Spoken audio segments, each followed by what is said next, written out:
सबको राधे राधे, जय श्री कृष्णा।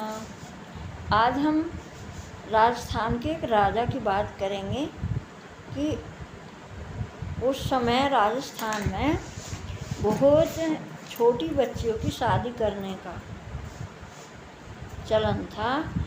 5 से 11 वर्ष तक की बच्चियों की वो शादी करनी थी। 7 की हो जाओ, 9 की हो जाओ, 11 तक लास्ट है।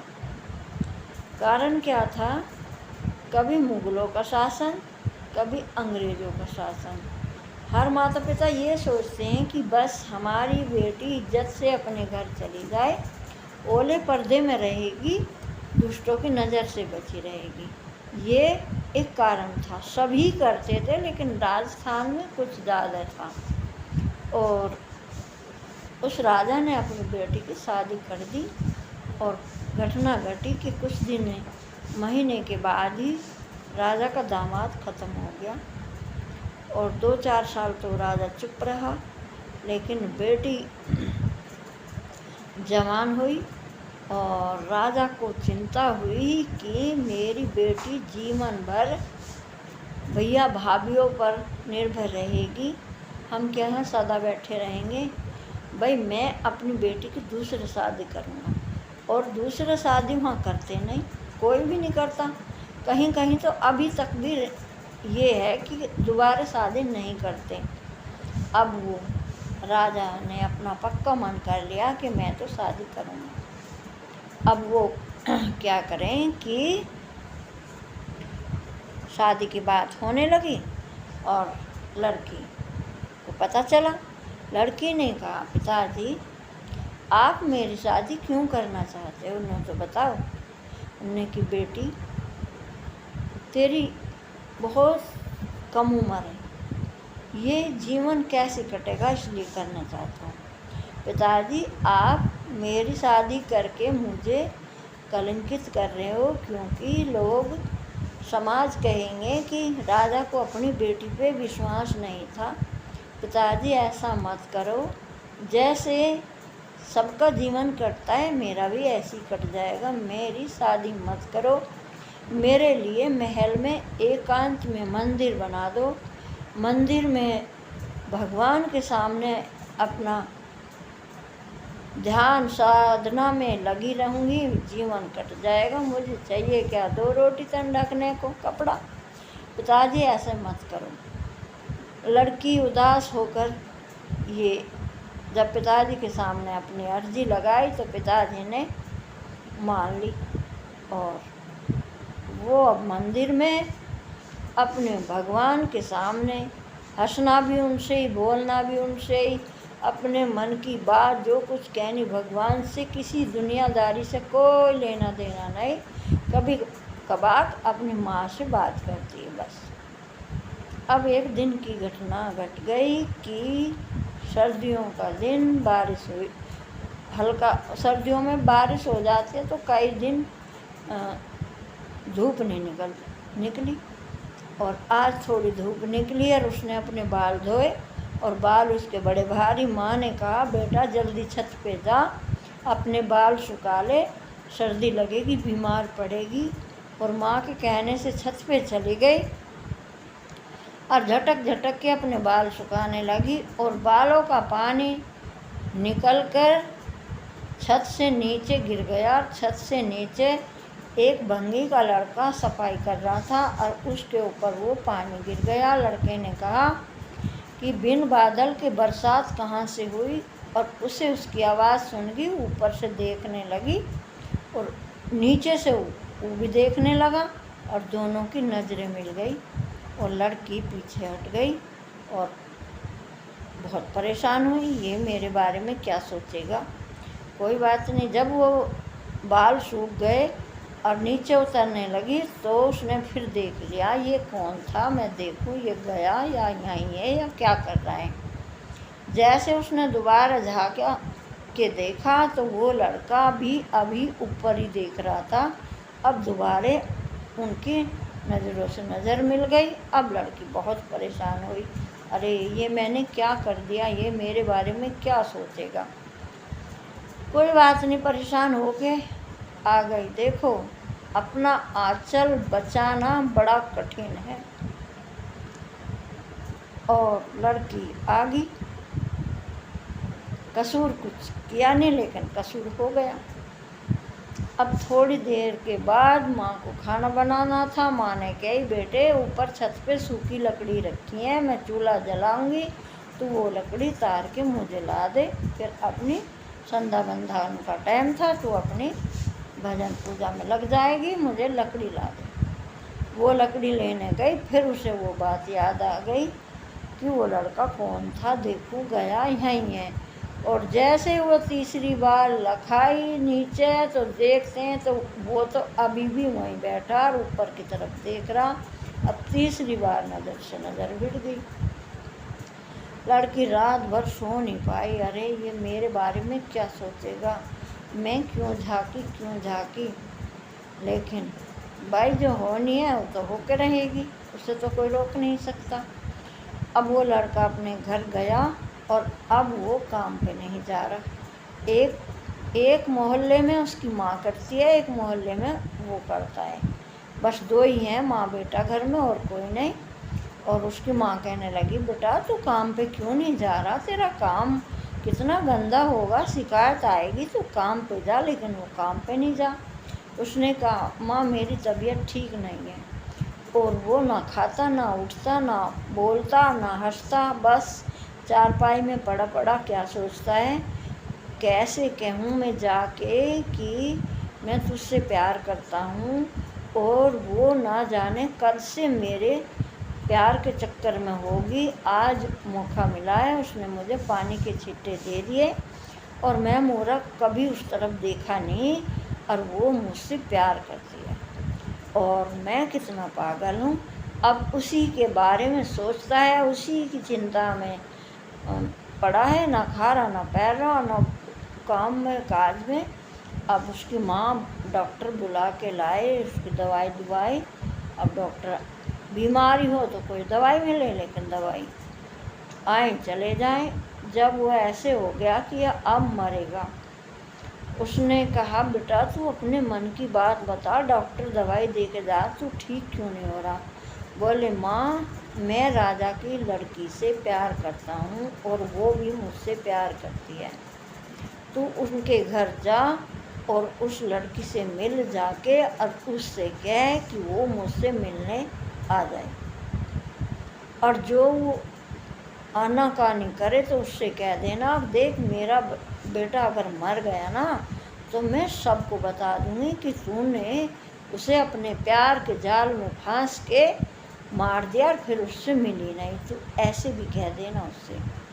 और वो कहने लगे, रे बेटा तू क्या कह रहा है, वो राजा हैं और हम भंगी, तू कह क्या रहा। बोले, माँ मैं वो कह रहा हूँ जो हकीकत है। आप जाओ, और उस लड़की का नाम था शैलजा, और शैलजा से जाके ये बताओ कि वो मुझसे मिलने आए।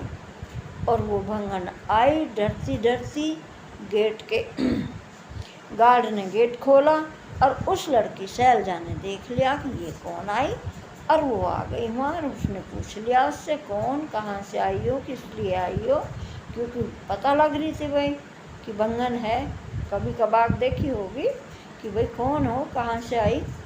उसने कि देख शैलजा, मेरा बेटा मरने वाला है, अगर तू उससे नहीं मिलेगी और वो मर गया, मेरे बुढ़ापे का वो ही एक सहारा है, या तो उससे मिल ले। अगर मेरा बेटा ख़त्म हो जाएगा ना तो मैं सारे में ढिंढोरा पीट के बता दूंगी कि राजा की बेटी ने मेरे बेटे को प्यार के जाल में फांस दिया, और राजा के डर से अब उससे मिली नहीं, मेरा बेटा इसलिए ख़त्म हो गया, तू मेरे बेटे से मिल ले।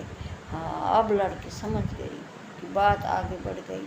उसने कि हाँ प्यार तो मैं करती हूँ, पर मिलूँ कैसे। बोले, अच्छा जैसे भी हो सके वैसे मिल ले। अच्छा, अब उस लड़की ने विचार लगाया कि कैसे मिला जाए, कैसे मिला जाए। अब वो अपनी माँ से कहने लगी, माँ आज बाहर जो मंदिर है नगर के, शहर में दूर, जहाँ भी दूर था, आज आप मेरे साथ चलना, मैं बाहर के मंदिर में पूजा करने जाऊंगी। अब बेटी की बात माँ ने मानी और माँ चली गई सुबह 4 बजे। और माँ को तो मंदिर में बिठा दिया और खुद चली गई भंगी के घर। और उस लड़के से जाके कहने लगी, देख मैं आ गई हूँ। उसकी माँ ने कहा, देख शैलजा आ गई। उसने आँख खोली और एकदम बैठा हो गया और कहने लगा, शैलजा तू आ गई? बोली, हाँ मैं आ गई। तू मुझसे प्यार करती है ना? बोले, बहुत ज़्यादा करती हूँ और मैं भी तुझसे प्यार करता हूँ। अब शादी कब करेगी? अब तू शादी कब करेगी? उन्होंने कि शादी भी करूँगी और मैं प्यार भी करती हूँ। अब मेरी एक शर्त माननी पड़ेगी। बोले, मैं तो आपकी 100 शर्त मानूँगा। बोले कि आप मुर्द घाट में जाके 40 दिन ओम नमः शिवाय का जाप करो और जब 40 दिन पूरे हो जाएंगे, 41वें दिन मैं वरमाला लेके तेरे गले में वरमाला डाल दूँगी। 41 दिन जाके शमशान घाट में, मुर्द घाट में बैठ और वहीं खाना, वहीं रहना, वहीं सोना, वहीं आपको जाप करना है। अच्छा ठीक है, ये तो मैंने अब करा। लड़के में फुर्ती आई और तुरंत ही चला गया और मुर्द घाट में जाकर बैठ गया। और बस एक एक दिन कम होने लगे, गिनती करता रहा। अब मुझे 1 हफ्ता कम हो गया। अब शैलजा कितने दिन में मिलेगी, ये मिलेगी और शैलजा मिलेगी, शैलजा मिलेगी। लड़की की बात पूरे नगर में फैल गई कि राजा की लड़की भंगी के लड़के से शादी करेगी, उससे मिलने भी गई है। कितना ही भी कोई छुपा लो, लेकिन बात तो उजागर हो ही जाती है। देखो, इस वीडियो को जो भी देखे, मेरी आपसे हाथ जोड़ के विनती है कि वीडियो पूरी देखना, अधूरी नहीं देखना। मुद्दे पे जब भी पहुंचा जाता है जब हम पूरी वीडियो देखते हैं। अब वो वीडियो जब भी देखो पूरी देखना, अधूरी नहीं। अब वो लड़की ऐसे कह कर आ गई और वो उठ चला गया। और जब ये बात नगर में फैली तो उसके पिताजी तक बात पहुंच गई और पिताजी दरबार से बात सुन के सीधा महल में आया और शैलजा को ललकारा और तलवार निकाली और उसकी गर्दन पे रख दी। उसने कहा, देखो पिताजी, आप मुझे ज़रूर मारना, लेकिन आप मेरी थोड़ी सी बात सुन लो। और उसने गुप्त रूप से अपने पिताजी से एक बात कह दी और पिताजी ने उसकी वो बात मान ली। और वो कही उसने कि पिताजी, आप मुझे 41 दिन उस लड़के के पूरे हो जाएंगे, वो शमशान घाट में है, मैं वरमाला लेके जाऊंगी, शादी का जोड़ा पहनूंगी और तुम वहाँ मेरी गर्दन काटना। और पिताजी ने उसकी बात मान ली। अब पूरे नगर में शोर, यानी कि दूर दूर तक नगर में शोर। और अब 40 दिन पूरे हो गए। अब भंगी का लड़का, अब शैलजा मिलेगी, अब शैलजा आएगी। अब और वो वहीं बस ओम नमः शिवाय, ओम नमः शिवाय का जाप कर रहा। 40 दिन पूरे हो गए। 41वें दिन पूरा नगर और पिताजी, राजा जो लड़की के पिताजी थे, वो भी अपने तलवार वलवार लेके मारने के पूरा तैयारी करके शमशान घाट पहुंच गए। और लड़की ने भी अपना वो वाला शादी का जोड़ा पहना जो उसने अपनी शादी के टाइम पे पहना होगा। वो चुंदर उधर जो भी डालनी थी वो डाल ली और वरमाला अपने उस लेके पहुंच गई। और उसकी माँ ने कहा, देख शैलजा आ गई, देख शैलजा आ गई, उठ खड़ा हो, खड़ा हो। वो आँख मीच के बैठ गया। अब वो ओम नमः शिवाय करना बंद हो गया। और उसकी माँ से उनकी और बिरादरी के भी सब लोग थे वहाँ। और पूरा नगर तो था ही, चारों तरफ से देखो क्या होनी हो रही है। राजा की लड़की भंगी से शादी कर रही है सबके सामने। अब वो लड़की को देखने के लिए सब, और उस भंगी की माँ से हलाए झुलाए और वो नाक खोले। वो बहुत देर हो गई, अरे बेटा उठ, देख वरमाला पहनने के लिए खड़ा हो जा। तो शैलजा आ गई, तेरा प्यार आ गया। वो ना उठे। लड़की ने कहा शैलजा ने कि इससे ये मत कह कि शैलजा आ गई, इससे ये कह कि तेरे गुरु आ गए जब उठेगा। उसने कहा बेटा देख तेरे गुरुजी आ गए। और एकदम लड़का खड़ा हो गया और जय गुरुदेव करने लगा और शैलजा के चरणों को पकड़ के माथा टेक दिया और कहने लगा गुरुजी मेरी आंखें खोल दी और गुरु महाराज अब मुझे आगे की साधना करने की युक्ति बताओ कि मैं साधना कहाँ करूँ। मैंने 40 दिनों में यहाँ इतने मुर्दे जलभाड़ मांस के पुतले मैंने जलते देखे हों और उनकी राख कुछ नहीं मट्टी, और उस मट्टी के लिए मैं पागल हो गया। आपने मेरी अकल पर जो प्यार का पर्दा था वो फाड़ दिया। आप मेरी गुरुजी हो, आप मेरे गुरु हो। और बार बार उसके चरणों में मस्तक टेके। तो उसके पिताजी ने यही बात उसने अपने पिताजी को बताई थी कि पिताजी मुझे विश्वास है, मेरे देखो भक्ति में शक्ति होती है, उसे विश्वास था। अगर वो ऐसे न कहती कि मैं भी प्यार करती हूँ तो वो लड़का अवश्य ही मर जाता और जब शैलजा जरूर बदनाम हो जाती। उसने चाल चली कि मैं भी प्यार करती हूँ, इसलिए वो शमशान घाट में जाके बैठ गया। अगर वो ऐसे ना कहती तो वो ना बैठने वाला था और मरता तो शैलजा फ्री में बदनाम हो जाती। और वो फिर उसने कहा कि जा नदी के पल्ली पार जा और अपनी एक कुटी बना और भगवान का भजन कर। अब वो नदी के पल्ली पार चला गया और नगर वाले सोचने लगे कि ये राजा की लड़की की कुछ चाल है। अब सब उसके मौके की तलाश में रहे कि भला ये कब मिलने जाएगी ना जाएगी।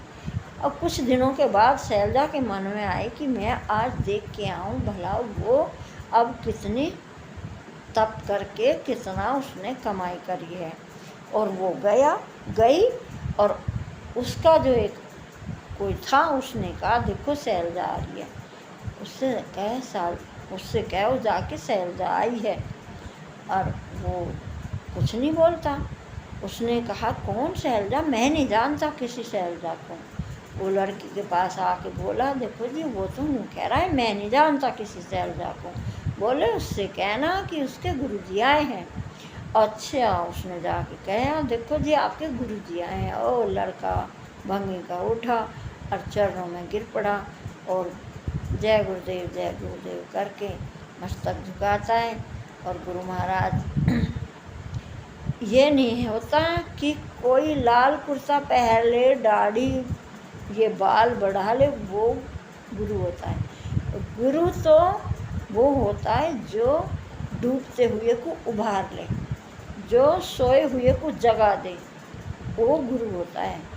गुरु कोई वो नहीं होता है कि भाई हमने बस लाल पीले कपड़े पहन लिए और हम बन गए गुरु। और गुरु में भगवान का ही रूप होता है।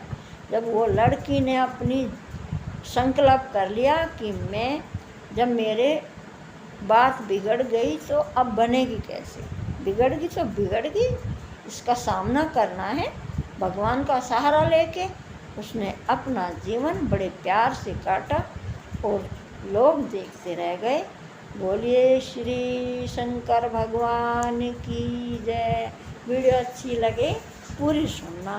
देखो ये मनगढ़ंत कहानी नहीं है, ये किस्से हैं दादी नानियों के सुनाए हुए। जय जय श्री राधे।